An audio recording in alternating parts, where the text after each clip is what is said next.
Welcome to this explainer. Today we are going to break down the history of Sumer, which is, quite literally, the absolute genesis of Mesopotamian civilization.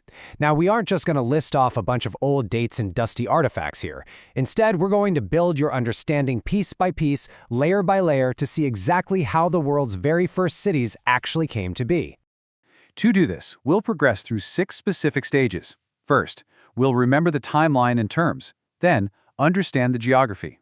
Next, apply their irrigation methods, analyze their hierarchy and trade, evaluate their city-state warfare, and finally, we'll create a civilization-building framework. All right, let's jump right in. Section 1, Timeline and Terms, Level 1. Remember. Let's start with the most basic question of all. When and where did this civilization actually emerge? Because before we can truly understand how these people lived, we need to anchor ourselves in time and space. So, looking at the timeline, it all starts way back in 6000 BC when early farming cultures first began popping up in the region. By 3800 BC, we see the very first signs of a distinct Sumerian civilization. Fast forward a bit to 2900 BC, and boom, famous city-states like Ur and Uruk are fully formed and functioning. This incredible progression continues right through 2371 BC, with Sargon founding the Akkadian Empire, all the way to 1792 BC when Hammurabi begins his famous reign. We are literally looking at thousands of years of continuous, monumental human development here.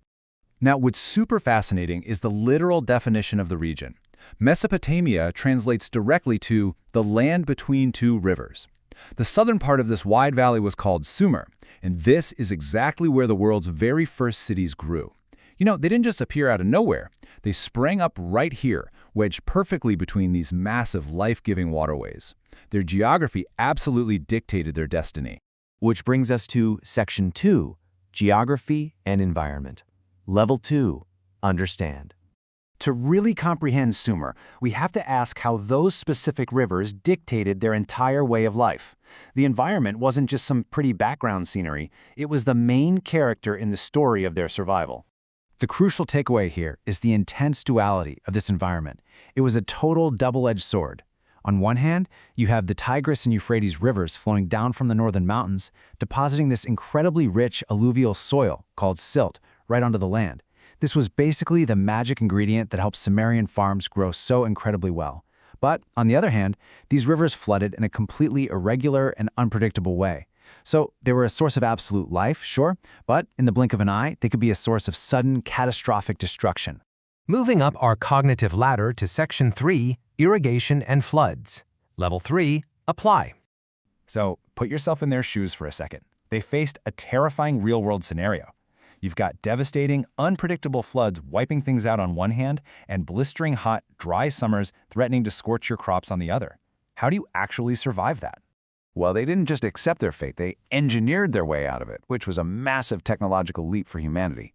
Step 1, they built canals to divert the erratic river water. Step 2, they constructed massive levees to physically hold back the floodwaters. And Step 3, they created reservoirs to store water for those hot, dry summers. Through this practical application of technology, they essentially mastered a hostile environment, ensuring they had successful crop growth every single year. A real game changer. Let's shift gears to Section 4, Hierarchy and Trade. Level 4, Analyze. Because they managed to conquer their food supply, their population absolutely exploded. So we need to closely examine how these people were organized and how they managed to generate such massive wealth as a newly formed society. Mesopotamian society was arranged in a crystal-clear, very rigid hierarchy. At the very top, you have the rulers. They held all the political power and notably claimed divine or godly authority to legitimize their rule. Beneath them, you had the priests and scribes managing the massive daily administration. Then came the merchants and artisans who were out there driving the economy. And finally, at the foundational base, the peasants, the common folks entirely dependent on farming that fertile land. Every single class acted as a highly specific, load-bearing pillar that kept the whole city-state functioning. And this hierarchy directly fueled their economy. By analyzing their trade, we see a fascinating dynamic. Sumer was perfectly located on a major ancient trade route. They used those exact same river waterways to carry massive trade caravans. They were importing necessities they lacked, like timber from nearby lands, and exporting high-value, beautifully crafted luxury items like jewelry in exchange. This constant inbound and outbound system turned their trade routes into an absolute engine of incredible wealth. All right, Section 5, City-State Warfare. Level 5, Evaluate.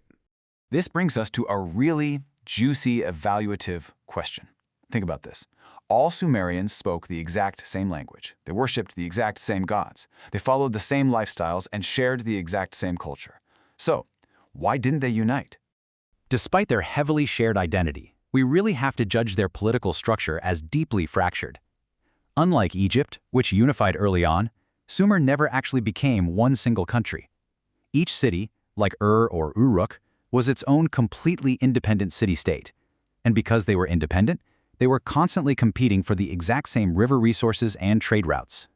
This left them frequently locked in destructive internal warfare with one another.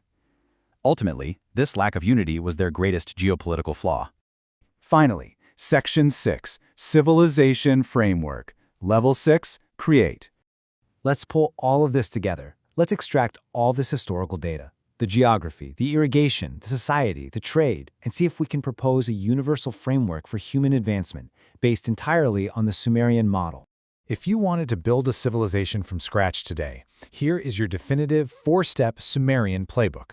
Step 1, secure fertile river valley land for a reliable food foundation. Step 2, don't trust the weather, build advanced irrigation to control your environment.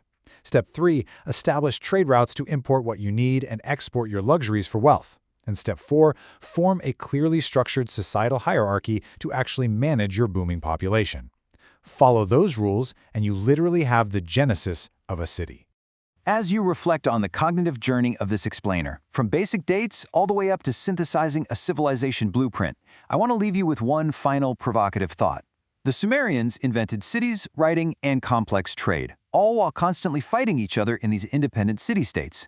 So I have to ask you, does remaining independent and competitive actually drive human innovation faster than being a peaceful, unified nation? It's definitely something to chew on the next time you look at how our modern world operates. Thanks for joining me on this deep dive.